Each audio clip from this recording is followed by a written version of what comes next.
first we're going to talk about app modernization. And but before we sort of get into what that entails, let's take a few moments just to kind of reflect on how we got here. Because invariably, application architectures don't typically just fall out of the sky. They evolve over time, and each major step sort of solves, problems that the previous steps weren't able to solve, and we just keep evolving.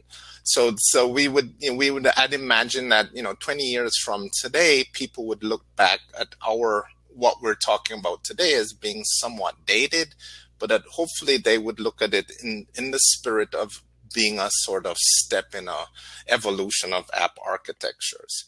So app modernization is inevitable because the requirements have changed in terms of how quickly people need apps to be updated and maintained over time. And the surrounding technologies, there is to support that sort of rapid development of new features.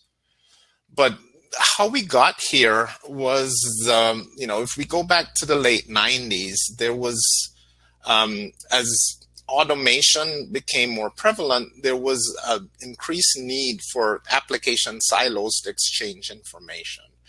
And prior to the late 90s, it was hard. Mostly it was done in sort of very kind of point-to-point sort of custom ways. People would exchange files and do other things, point to common databases, but there was no standard way of doing it.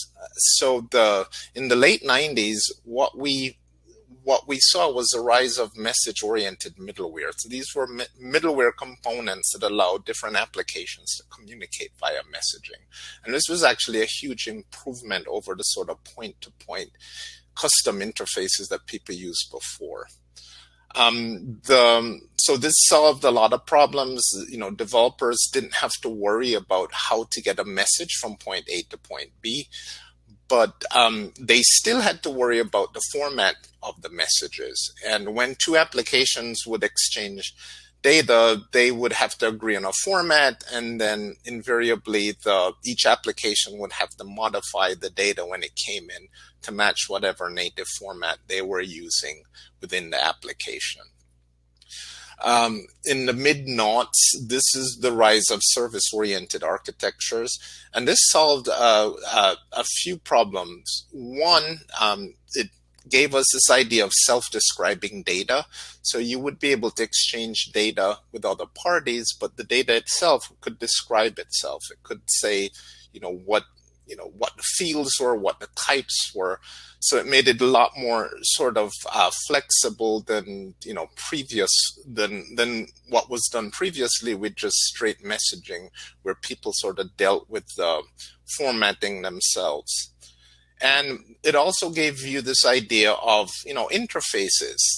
You would have services; they would have interfaces that would be pretty sort of set in stone.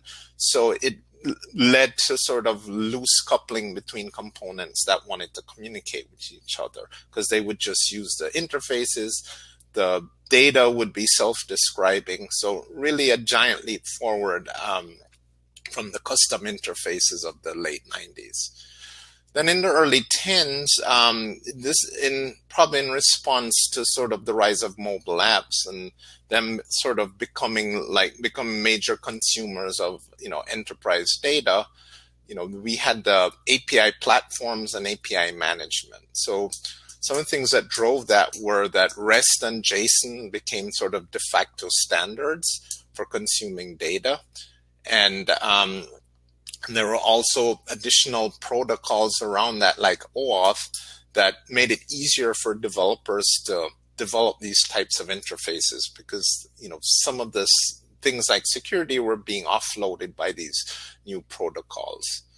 And then around 2.14, 2.15, this is when microservices architecture sort of came onto the scene. And this was essentially now a total sort of paradigm shift, because now we, instead of having sort of siloed applications that communicated via these service-oriented architecture interfaces, now our applications were broken down into these small, independently deployable processes that communicated with each other using language agnostic APIs and protocols.